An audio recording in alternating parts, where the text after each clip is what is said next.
Oke, 3, 2, 1. Halo Leaders, bertemu lagi di podcast legalaccess.id, akses informasi seputar isu hukum. Nah, tentunya bersama aku Yogi Prastia dan juga ada Marseli. Halo Yogi. Oke, halo Kak Marseli. Ya, kita akan ditemani oleh Kak Marseli dan ya, perlu kita sampaikan bahwasannya legalaccess.id sudah membuat beberapa podcast, di antaranya perusahaan startup, dan juga ada RUU PS online, dan juga ada apa lagi nih, Kak? Sudah bikin cover ini tentang orang mengcover lagu. Terus ada millennials. Milenial berinvestasi Ya, gitu. betul. Nah, tentunya podcast-podcast tersebut dapat teman-teman atau pendengar nikmati di official account legalaccess.id. So, follow sekarang dan juga lihat tuh banyak sekali podcast-podcast kita yang memberikan edukasi seputar isu hukum. Benar Nah, banget. di podcast pada kali ini kita akan membahas terkait isu yang lagi hangat-hangatnya nih Kak Marseli. Iya. Isu yang lagi booming dan lagi hype banget nih di kalangan anak muda dan juga semua orang nih terkait dengan kartu prakerja nih. Ya. Mungkin Kak Marseli juga udah sering dengar kartu prakerja nih ya Kak? Iya, betul banget. Sering kartu Nah, prakerja itu udah mulai terdengar ya, udah mulai membooming. iya. Nah, benar banget nih. Dan just for your info nih guys, kartu prakerja ini sudah memasuki gelombang ke-9 dan katanya tuh ini adalah gelombang terakhir. Mungkin teman-teman udah ada yang berhasil mendaftar, kemudian ada juga yang udah berhasil mendapatkan insentif dan juga melakukan pelatihan. Tapi jangan khawatir buat kalian yang belum berhasil, mungkin bisa dicoba lagi di gelombang terakhir ini. Nah, ngomong-ngomong terkait dengan kartu prakerja, mungkin di sini teman-teman ada juga yang belum tahu sebenarnya apa sih kartu prakerja itu. Mungkin kita hanya mendengar kayak kartu prakerja, oh kita melakukan pelatihan dan dapat insentif. Tapi ada lagi nih esensi dari kartu prakerja itu sendiri.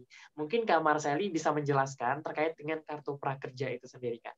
Nah, oke. Jadi kartu prakerja ini itu salah satu program dari pemerintah, merupakan pengembangan kompetensi kerja yang pemerintah adakan untuk masyarakat nih. Jadi masyarakat di sini mereka bisa mengembangkan kualitas mereka untuk mereka bisa berdaya saing oleh orang-orang banyak tentunya di dalam mencari sebuah pekerjaan. Seperti itu, Yogi.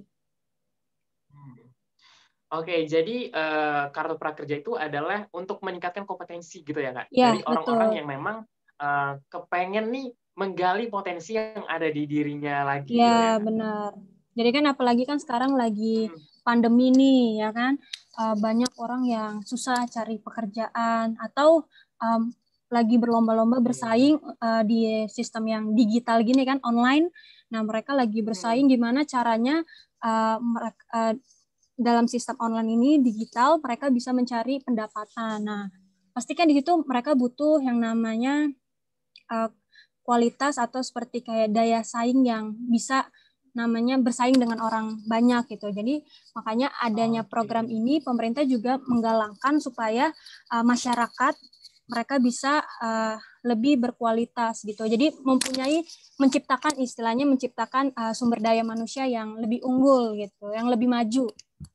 Oke, jadi bisa dikatakan kalau kalian kaum rebahan nih zaman-zaman sekarang gitu ya Kak, Bener bisa banget. banget daftar. Tapi perlu diingat nih Kak, aku kemarin baca di mengutip pasal 2 nih Permenko nomor 11. Itu ada kategori nih siapa yang bisa mendapatkan kartu prakerja ini. Jadi jangan salah juga nih kaum-kaum rebahan yang masih sekolah atau segala macam. Ya. Berharap nih mendapatkan kartu prakerja, tapi udah diatur oleh pemerintah. Tujuannya itu adalah untuk melakukan balance gitu antara memang orang yang terkena PHK, kemudian orang-orang yang tidak bekerja dan juga yang sedang melakukan pendidikan formal seperti itu. Nah, mungkin kalian bisa cek juga nih Kak Marcelia terkait dengan siapa saja kategori orang yang bisa nih mendapatkan kartu prakerja. Ya. Nah, Kak Marcelia, aku mau tanya nih, penasaran banget terkait dengan kartu prakerja ini. Manfaat yang bisa kita peroleh apa sih dari kartu prakerja ini? Apakah nanti aku udah bisa langsung bekerja nih gitu. Kemudian aku bisa mendapatkan uang dan juga aku bisa melakukan pelatihan atau apa nih Kak? Nah, jadi kan manfaat adanya kartu prakerja ini kan yang pertama kita diberikan sebuah tempat pelatihan secara online ya. Nah, terus pemerintah tuh memberikan sebuah dana, itu kalau tidak salah itu dananya sebesar 1 juta. Nah, 1 juta itu mereka bisa membeli beberapa bentuk pelatihan yang disediakan di marketplace gitu. Ada macamnya seperti kayak Bukalapak, Tokopedia. Nah, ya terus di sana itu setelah mereka membeli pelatihan tersebut dan mereka berlatih, terus mereka dapat sertifikat. Nah, setelah mereka dapat sertifikat itu, mereka baru juga diberi sebuah intensif dana untuk kebutuhan mereka juga mereka bisa gunakan untuk misalnya untuk mencari pekerjaan setelah mereka melakukan pelatihan itu dan sebagainya. Nah, terus salah satu solusi ada program prakerja ini yaitu ya salah satunya untuk membantu meringankan biaya pelatihan yang ditanggungkan pekerja gitu. Ketika mereka kan susah nih, biasanya mereka kan pasti mencari pekerjaan susah. Nah, di websitenya Kartu Prakerja ini, nah teman-teman bisa ngecek juga di websitenya, di sana banyak informasi mengenai Kartu Prakerja ini, itu di www.prakerja.co.id. Nah, di sana itu ada salah satu tempat di mana namanya Trend Recruitment. Nah, di situ teman-teman yang mencari pekerjaan ini bisa mengecek nih seperti yang lagi unggul pekerjaan itu apa sih? Kayak misalnya sebelum mereka melakukan pelatihan, mereka bisa lihat dulu nih kayak seperti pelatihan tuh bukan pelatihan sih, semacam yang lagi pekerjaan yang lagi dibutuhkan ya? Gitu ya Kak? Yang lagi dibutuhkan tuh seperti apa, misalnya lagi banyak nih yang dibutuhkan kayak usaha makanan nih gitu kan atau apa. Nah, di situ berarti nanti mereka bisa lihat ini yang lagi booming nih. Jadi mereka bisa menyesuaikan pelatihan yang disediakan di Kartu Prakerja ini gitu, Bang Yogi. Oke. Jadi sebelum kita mulai melakukan pelatihan, kita bisa lihat dulu nih kategori pekerjaan apa yang lagi dibutuhkan saat ini seperti itu. Kemudian kita bisa menyesuaikan terkait dengan jadwal ataupun pelatihan apa yang bisa kita lakukan seperti itu. Wah, luar biasa banget nih. Selain kita dapat dapat deposit 1 juta untuk melakukan pelatihan, kita juga bisa mendapatkan insentif sebesar Rp600.000 ya untuk kategori pelatihan yang sudah kita lakukan ya. Ya, betul Bang Yogi. Terus juga Bang Yogi selain dapat insentif 600.000 itu, mereka juga bisa mendapatkan intensif itu dari survei. Jadi mereka tuh dikasih ada 3 kali survei, dan 3 kali survei itu mereka sekali surveinya itu mereka dapat 50.000 Bang Yogi. Jadi mereka harus memberikan seperti ulasan dari apa yang mereka dapat dari pelatihan itu, feedbacknya lah, memberikan feedback kepada tempat yang mereka jadikan sebagai tempat pelatihan mereka itu gitu. Oke, jadi kalau bisa dibilang bukan double lagi, malah triple ya nih Kak. Ada deposit, kemudian kita mendapatkan insentif, kemudian kalau kita melakukan survei juga dikasih juga. Wah, luar biasa banget nih teman-teman. Makanya sangat-sangat berguna sih buat kalau kita yang lagi mencari pekerjaan ya. Nah, by the way juga sedikit informasi juga nih buat teman-teman sekalian nih Kak Marseli. Mungkin banyak sekali orang yang salah paham terkait dengan Kartu Prakerja ini. Mungkin mereka berpikiran, aku sebagai mahasiswa bisa mendapatkan Kartu Prakerja ini, atau kemudian aku yang lagi menempuh pendidikan formal bisa mendapatkan prakerja ini. Nah, balik lagi kita ke peraturan pasal 2 Permenko nomor 1 itu, bahwasanya kategori yang bisa mendapatkan Kartu Prakerja itu antara lain pekerja atau buruh yang terkena PHK. Ya, kita tahu ya, di masa pandemi COVID-19 banyak sekali teman-teman yang terkena PHK. Kemudian kalau yang ada pendidikan formal sekarang itu tidak dianjurkan, itu kemungkinan kecil untuk lolosnya, karena kita memberikan kesempatan juga buat yang lain bekerja ya, begitu ya Kak Marcel. Nah, ngomong-ngomong terkait dengan tadi udah kita bahas terkait dengan insentif segala macam, keunggulan dan apapun itu. Nah, menurut penglihatan Kak Marseli sendiri saat ini ada nggak kendala yang dihadapi oleh teman-teman di situ dalam mendaftar Kartu Prakerja ini? Mungkin ya banyak banget ya mungkin kendala, tapi Pasti ada ya, mungkin apalagi tidak kan ini terpatri online gitu. ya. Iya. Nah, yang saya kayak aku lihat-lihat, baca-baca gitu ya. Jadi mereka tuh lebih banyak kendala seperti mereka mengajukan pendaftarannya ya. Ada yang namanya kegagalan melakukan surat pernyataan pernyataan itu mereka gagal berapa kali.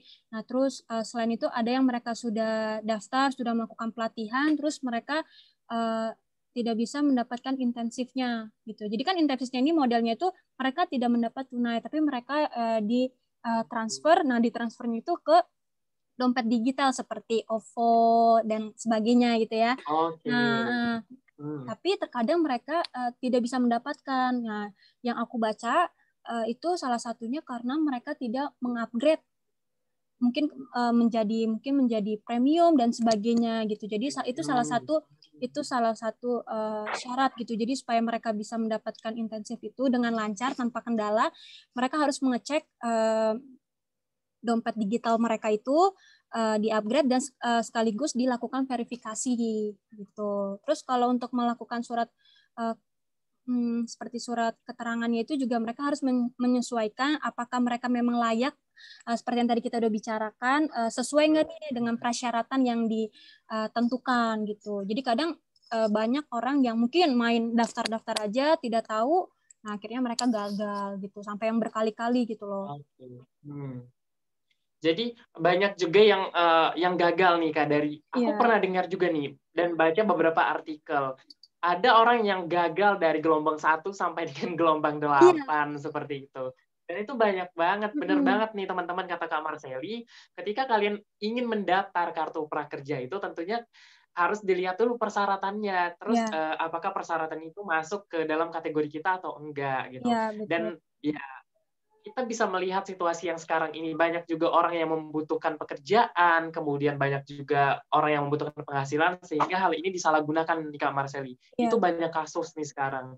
Jadi ada pemalsuan surat, kemudian ada pemalsuan data-data yang lainnya. Jadi ya mungkin bisa ini aja ya, kita bisa melihat dan juga bisa menganalisa nih ketika misalkan kita memang lagi nggak butuh-butuh banget, ketika misalkan ada orang lain yang lebih butuh, kita berikan kesempatan buat orang yang lain juga. Iya, gitu Bang Yogi. By Makanya the way, Kak Marceli, ya juga makanya kartu prakerja ini sekarang lagi diprioritaskan untuk orang-orang yang memang menjadi korban PHK, yang dirumahkan gitu kan, kita lagi pandemi ya, makanya lagi diprioritaskan banget nih Bang Yogi. Oke, jadi ya kembali lagi nih Kak Marceli ya, memang prioritasnya itu memang orang-orang yang ya tidak bekerja dan juga terkena PHK. Bagi Iya. kalian nih yang bersyukur banget nih, kita yang masih berkuliah ataupun masih dapat kerja gitu ya, bersyukur banget gitu Iya, ya iya. Kak Marceli. Iya, betul. Kita berikan kesempatan lah buat teman-teman mendaftar kartu prakerja dan semoga kebijakan kartu prakerja ini tepat sasaran dan juga nanti membantu teman-teman yang membutuhkan pekerjaan Iya, tentunya gitu. betul. Mas Heri, mungkin teman-teman juga pada penasaran nih. Ada nggak kriteria atau syarat khusus nih ketika kita ingin mendaftar kartu prakerja itu? Apakah cukup aku yang kena PHK gitu, ya udah aku bisa mendaftar, atau ada syarat spesifik lagi gitu? Syarat spesifiknya itu ada Bang Yogi. Nah, selain yang tadi kita tahu siapa aja yang bisa mendaftar, selain itu mereka juga harus memastikan bahwa mereka itu adalah yang pertama warga negara Indonesia. Selain itu, minimal umur mereka itu berusia 18 tahun dan juga tidak sedang menempuh pendidikan formal gitu. Jadi kalau yang masih ada menempuh pendidikan formal tidak disarankan. Oke, berarti ada kategorinya lagi nih, warga negara Indonesia, terus memiliki KTP, dan juga minimal 18 tahun seperti itu ya. Itu buat pendataan buat teman-teman juga gitu, wow. Ya lumayan ketat sih kalau yang aku lihat nih Kak Marseli. Maksudnya persyaratannya ketat juga karena memang kita mengharapkan program ini tepat sasaran seperti itu. Jangan sampai dengan adanya program ini malah menjadi bumerang bagi pemerintah karena program ini tidak tepat sasaran seperti itu. Nah, aku mau tahu lagi nih, mungkin teman-teman juga mau tahu, penasaran banget terkait dengan kartu prakerja ini. Kalau kita melihat nih belakangan ini memang udah banyak yang berhasil nih Kak mendaftar kartu prakerja. Aku juga lihat di sosial media, di Instagram, dan juga di grup-grup Facebook juga lagi booming banget terkait dengan kartu prakerja. Nah, sebenarnya efektif nggak sih pemerintah menerapkan kartu prakerja ini? Atau jangan-jangan ini kayak menjadi momentum untuk semua orang gitu untuk bisa untuk bisa melakukan kejahatan ataupun melakukan kecurangan-kecurangan yang lainnya. Gimana tuh Kak Marcel? Kalau menurutku sih, kalau itu balik lagi ke bagaimana orang itu sendiri berpikir ya. Kalau memang mereka benar-benar balik lagi tadi, kalau mereka memang membutuhkan dan menurut mereka itu ini bisa membantu mereka, ya ini pasti akan berguna buat mereka gitu. Jadi balik lagi ke orang-orangnya lagi. Kalau memang mereka bukan sebagai yang membutuhkan, harusnya kita bisa berpikir lagi untuk bukan sepertinya semacam bukan untuk kayaknya ada kartu prakerja nih, dapat duit juga gitu kan, dapat uang. Nah, udahlah kita kalau kita mampu, kita bisa ini, udahlah kita pura-pura aja, yang seperti tadi kita udah bicarakan kan, kita daftar aja nih gitu, tiba-tiba kita lolos, terus uangnya bisa kita gunakan buat apa aja gitu. Nah, harusnya sih seperti itu, kita harus bisa mengurangi gitu hal-hal yang seperti itu ya. Bener banget nih teman-teman, karena ya balik lagi, prioritas itu banyak sekarang, bukan hanya kita yang terdampak, cuman kita bisa harus melihat menjadi smart people lah di zaman yang serba digital ini gitu. Siapa prioritas dan siapa yang memang layak mendapatkan kartu prakerja itu. Jangan sampai program yang telah dibuat sedemikian rupa oleh pemerintah ini malah nggak tepat sasaran gara-gara kita nih yang ego sendiri, mementingkan ego, terus mementingkan kebutuhan sendiri gitu. Benar tanpa banget kita nih memikirkan Marcel. orang lain. Iya, bener banget nih. Oke, thank you banget Kak Marceli, luar biasa banget nih Thank you juga, penjelasan Yogi. terkait kartu prakerja, dan juga ya lumayan membuka perspektif juga ya Kak Marceli terkait dengan kartu prakerja yang lagi booming gitu. Karena ya Kak Marceli itu juga melihat gitu problem yang ada di masyarakat terkait dengan kartu prakerja itu kan. Benar nggak tuh Kak? Benar-benar. Ya, dan juga mungkin ini bakal jadi membuka perspektif juga bagi penonton ataupun pendengar gitu. Feel free banget buat diskusi di kolom komentar nantinya ya terkait dengan kartu prakerja ataupun sharing-sharing terkait dengan kartu prakerja. Mungkin ada teman-teman yang udah berhasil nih. Iya, Ceritain kalau dong teman-teman gitu. berhasil boleh ceritain. Terus juga nih Bang Yogi, aku ada lihat juga nih di Instagramnya kartu prakerja ini, ada yang mereka sudah mengikuti pelatihan dan mereka sekarang bisa membuka usaha kecil-kecil gitu Bang Yogi. Jadi kayak sepertinya udah ada feedback yang baik ya. Jadi kita juga berharap bahwa buat orang-orang yang memang mengikuti pelatihan dari kartu prakerja ini, mereka bisa mendapatkan feedback yang baik dan bahkan mereka jadi bisa membuka usaha dari apa yang mereka telah latihkan, gitu kemampuan mereka. Gitu, Bang Yogi. Bener banget nih. Karena pelatihan yang diberikan juga itu sangat bermanfaat untuk meningkatkan life skill kita. Apalagi kan sekarang ini ya zaman-zaman serba susah ya Kak Marceli, karena ya ada pandemik juga, semua orang di PHK, ya udah kita memanfaatkan yang ada gitu. Nah, bener banget kata Kak Marceli tadi. Mungkin bisa meluncur ke akun Instagramnya Kartu Prakerja, dilihat tuh sebagai motivasi kita sama-sama nih. Dan mungkin ketika ada yang belum berhasil nih, ya udah coba lagi, kalaupun mungkin itu belum rezeki kita, tapi mungkin bisa share-share juga nih pengalaman kalian mendaftar kartu prakerja gitu, supaya bisa memotivasi orang-orang gitu ya. Bener banget nih Kak Marceli, thank you banget Kak Marceli sudah menemani kita dan juga sudah membagikan informasi terkait dengan kartu prakerja. Ya, terima kasih juga Yogi. Leader, thank you banget buat kalian yang udah dengerin podcast kita, dan juga nantikan podcast-podcast selanjutnya, dan juga stay tune terus di Instagram @legalaccess.id karena kita akan memberikan informasi-informasi seputar hukum seperti itu. Akhir kata, saya Yogi Prastia dan juga di situ ada Kak. Saya Marceli. Pamit undur diri dan sampai jumpa di podcast selanjutnya. Terima kasih, bye. Bye semuanya.